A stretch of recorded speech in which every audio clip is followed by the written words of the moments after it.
নওশাদ সিদ্দিকী লড়াই করেছিল, সেখান থেকে নওশাদ সিদ্দিকী জয়ী হলেন। তারপরে কিন্তু একটা ভিডিও ভাইরাল হচ্ছে, আপনারই ভিডিও, যে সুদিন এসে এইটা নিয়ে একটু খুলে বললে ভাইজান ভালো হতো। দেখুন, পঞ্চায়েত এই ভাঙড় বিধানসভায় নির্বাচনের পরে ভাঙড়ের মানুষ 1,26,555 জন আমাকে ভোট দিয়েছে। গতবারের তুলনায় প্রায় 20,000 বেশি ভোট পেয়েছে। তারপরে পরেই কয়েকদিন ধরে ভাঙড়ে বিক্ষুব্ধভাবে বেশ কয়েকটি ঘটনা ঘটেছে। আপনারা জানেন, যারা আইএসএফ সেজে যারা পারিবারিক অশান্তি ছিল সেগুলোকে তারা মেটানোর চেষ্টা করছিল। তো তড়িঘড়ি আমি আমাদের নেতৃত্বদেরকে নিয়ে মিটিংয়ে বসেছিলাম। মিটিং থেকে শেষ করার সময় বা মিটিংয়ে ঢোকার সময় আমি আমার মেন নেতৃত্বদের বলছিলাম যে ভাঙড়ে যে আজকে এই নটোরিয়াস ক্রিমিনালের বিরুদ্ধে লড়াই করে তাকে বিতাড়িত করা হয়েছে, ভাঙড়েরা সুদিন এসেছে। শিয়ালদা থেকে আপনারা 11 পথসভা করেছিলেন এবং প্রতিবাদ সভা করেছিলেন, সেখান থেকে কি বার্তা দেবেন মানুষের জন্য? দেখুন, আমরা বারবার বলে আসছিলাম এসআইআর সুষ্ঠুভাবে হলে তাকে সমর্থন করব, কিন্তু অন্যায় করলে আইনি লড়াই করবো, মাঠে ময়দানে লড়াই। এসআইআর এর নামে 27 লক্ষ আজকে বৈধ ভোটার আমরা মনে করছি তাদেরকে আতঙ্কে রাখা হয়েছে। তাদেরকে ছেড়েই ভোট করানো হলো। ট্রাইব্যুনালে আছে, কিন্তু ট্রাইব্যুনাল কবে সমাপ্ত করবে কোনো ঘোষণা পাওয়া যাচ্ছে না।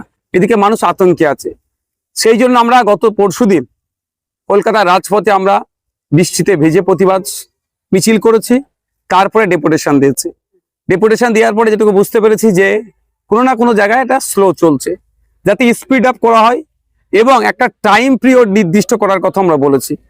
প্রয়োজনে আমরা টাইমটাকে ফ্রেম করে দেওয়ার জন্য সুপ্রিম কোর্ট যাতে একটা টাইম নির্দিষ্ট করে দেয়, সেই আইনি লড়াই করে আইনের বিশেষজ্ঞদের সাথে কথা বলছি। সামার ভ্যাকেশনের পরে পরে হয়তো আমরা গিয়ে এটা করব। আমরা দেখছি একটা বক্তব্য আপনার খুবই ভাইরাল হচ্ছে, এবং তাই নিয়ে কিছু কিছু মিডিয়ারা আছে তারা বলতে বিজেপির দালা। একদিকে বিজেপি সরকার ক্ষমতায় আসলেন, আর এখান থেকে ভাঙড় বিধানসভায় শওকত মোল্লা এবং নওশাদ সিদ্দিকী লড়াই করেছিল, সেখান থেকে নওশাদ সিদ্দিকী জয়ী হলেন। তারপরে কিন্তু একটা ভিডিও ভাইরাল হচ্ছে, আপনারই ভিডিও, যে সুদিন এসে এইটা নিয়ে একটু খুলে বললে ভাইজান ভালো হতো। দেখুন, পঞ্চায়েত এই ভাঙড় বিধানসভায় নির্বাচনের পরে ভাঙড়ের মানুষ 1,26,555 জন আমাকে ভোট দিয়েছে। গতবারের তুলনায় প্রায় 20,000 বেশি ভোট পেয়েছে। তারপরে পরেই কয়েকদিন ধরে ভাঙড়ে বিক্ষুব্ধভাবে বেশ কয়েকটি ঘটনা ঘটেছে। আপনারা জানেন, যারা আইএসএফ সেজে যারা পারিবারিক অশান্তি ছিল সেগুলোকে তারা মেটানোর চেষ্টা করছিল। তো তড়িঘড়ি আমি আমাদের নেতৃত্বদেরকে নিয়ে মিটিংয়ে বসেছিলাম। মিটিং থেকে শেষ করার সময় বা মিটিংয়ে ঢোকার সময় আমি আমার মেন নেতৃত্বদের বলছিলাম যে ভাঙড়ে যে আজকে এই নটোরিয়াস ক্রিমিনালের বিরুদ্ধে লড়াই করে তাকে বিতাড়িত করা হয়েছে, ভাঙড়েরা সুদিন এসেছে, সুদিন পেয়েছি। তাহলে আমরা এই সুদিনটাকে কেন ভাঙড়ের মানুষের সাথে লড়াই করে এই যারা তৃণমূল করে বা পারিবারিক অশান্তি লাগিয়ে কেন আমরা অশান্তি করব? অর্থাৎ আমাদের নেতৃত্বদের বলেছি আমরা সজাগ থাকব। এই যে সুদিন এসেছে ভাঙড়ের জন্য, সেটা কোনোভাবেই নষ্ট হতে দেব না। এটাকে নিয়ে এখনো যারা মনে করছে তৃণমূল তাদেরকে উদ্ধার করবে, তারা মিথ্যাচার করে আমার নামে কালিমা লিপ্ত করার চেষ্টা করছে। এটাকে আমি পাত্তা দিই না। মন জানে পাপ আর মা জানে বাপ। পশ্চিমবাংলার মানুষ জানে তাদের জন্য লড়াইটা কে করছে। কাসেম সিদ্দিকী তিনি বলছেন যে সমস্ত জায়গায় বুলডোজার দিয়ে ভাঙা হচ্ছে, বিজেপি করে বহুল আপাত, তৃণমূল নাকি বিজেপির সাথে হাত আছে, এখন বুলডোজার দিয়ে ভাঙা হচ্ছে। সেই সব নেতারা কোথায়? বিশেষ করে আইএসএফ নাম না নিয়ে মন্তব্য করছেন, তারা এখন বার হয়ে কলকাতায় আসো, আন্দোলন করো। এই নিয়ে কি বলবেন? আমি সবার প্রশ্নের উত্তর দেব প্রয়োজন বোধ করছি না। কর্মের দ্বারাই আমার উত্তর হয়ে যাবে। শুধু এতটুকু বলবো, তফসিয়ার তিলজলাতে বুলডোজারের সামনে গিয়ে আসে প্রথম দাঁড়িয়েছিল, ভাঙড়ের বিধায়কই প্রথম দাঁড়িয়েছিল, এবং কোর্টে বিকাশ স্যারকে রিকোয়েস্ট করে দাঁড় করিয়ে স্টে অর্ডারটা নওশাদ সিদ্দিকী করিয়েছিল। Thank you.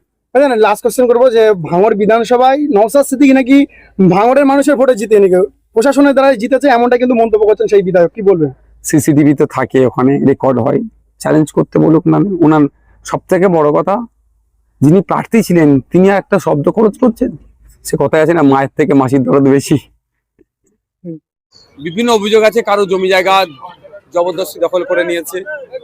পাট্টা পেয়েছিল বাম সরকারের আমলে, তৃণমূল এসে সেগুলোকে দখল করে নিয়েছে। উদ্ধার সেটা করতে হবে।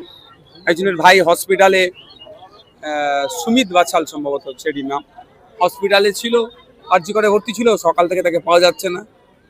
কারো ওই ভোটার ডিলিট হয়ে গেছে। সেই অভিযোগ কারো বার্ধক্য ভাতা পাচ্ছে না, এই ধরনের অভিযোগ। ক্যানিং পূর্বে একটি তৃণমূল কংগ্রেসের নেতা ছিল, এলাকায় শুভ নামে পরিচিত। তার নামে একাধিক অভিযোগ রয়েছে, নির্বাচন লোকসভা থেকে পরিবর্তন ঘটনা।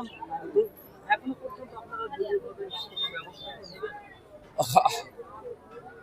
21-এর নির্বাচনের পরে যে তাণ্ডব চলেছে ক্যানিং পূর্বে, তার যারা তাণ্ডব চালিয়েছে অন অফ দেম হচ্ছে ওই শুভ।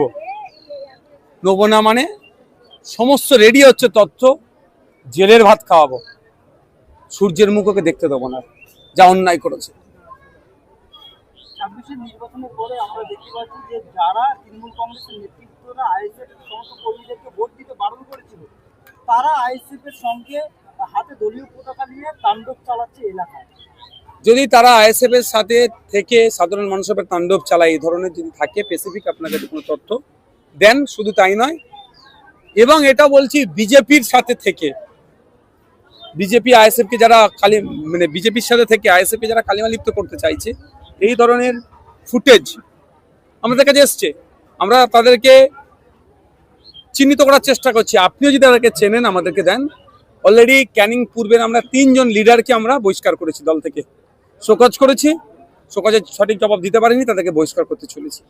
এর আগে হাওড়া জেলার এক নেতাকে বহিষ্কার করে দিয়েছি। আপনাদের কাছে যদি এই ধরনের কোনো তথ্য থেকে থাকে, দুটো কথাই, যারা অন্যায় করেছে এখন আইএসএফ সাথে আবার অন্যায় করছে, তাদের স্পেসিফিক ডিটেলস আমাদেরকে দেন, আর যারা এই 4 তারিখের পরে নোংরামি করেছে তাদেরও ডিটেলস আমাদেরকে দেন। যারা তৃণমূলের নেতারা এই মুহূর্তে পলাতক রয়েছে এলাকা থেকে, প্রথমত যেটা খবর পাচ্ছি তারা বিজেপির সঙ্গে হাত মিলে নাকি এলাকায় ঢুকে আবার আইএসএফ কর্মীদেরকে উৎখাত করছে। সে সময় কথা বলবে।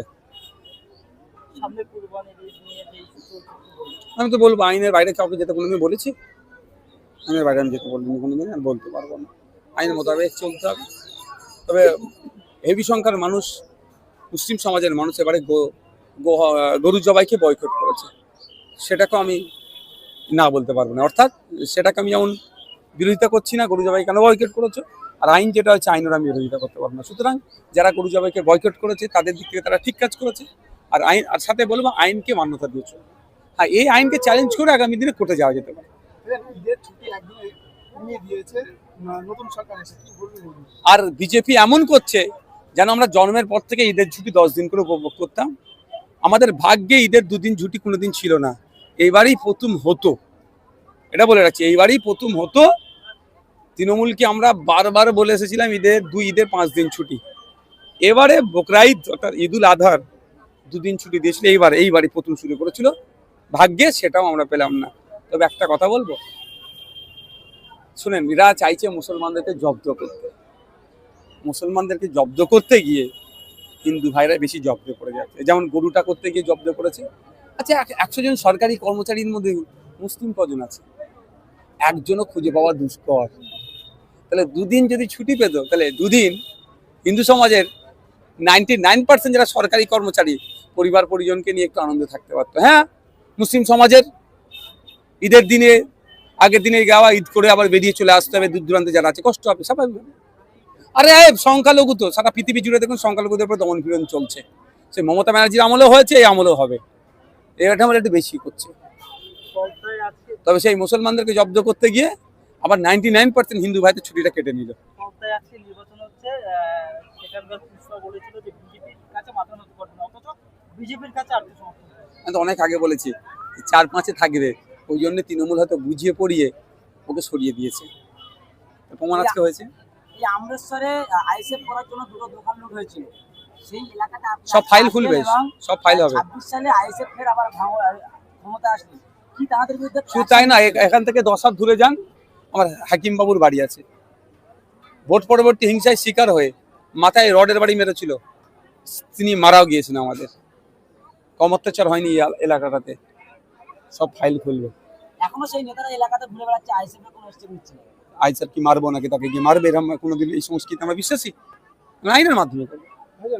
এবার রাজ্য সরকার এবার আইন করেছেন যে প্রতিটা মাদ্রাসায় এবারে জাতীয় সঙ্গীত বাদ দিয়ে এখন বন্দে মাতরম। না, জাতীয় সঙ্গীত বাদ দিয়ে এটা না মনে হয় জাতীয় সঙ্গীত সাথে সাথে। এটা নিয়ে আমি গত কয়েকদিন আগেও বলেছি, এখনো বলছি।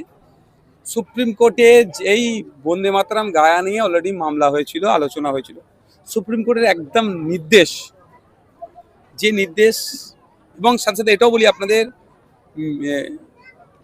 সেন্ট্রাল হোম মিনিস্ট্রির নির্দেশ আছে যে আপনি গাইতে পারেন, অর্থাৎ জোর করে চাপিয়ে দিতে পারবে না, সম্মান দিতে হবে আপনাকে।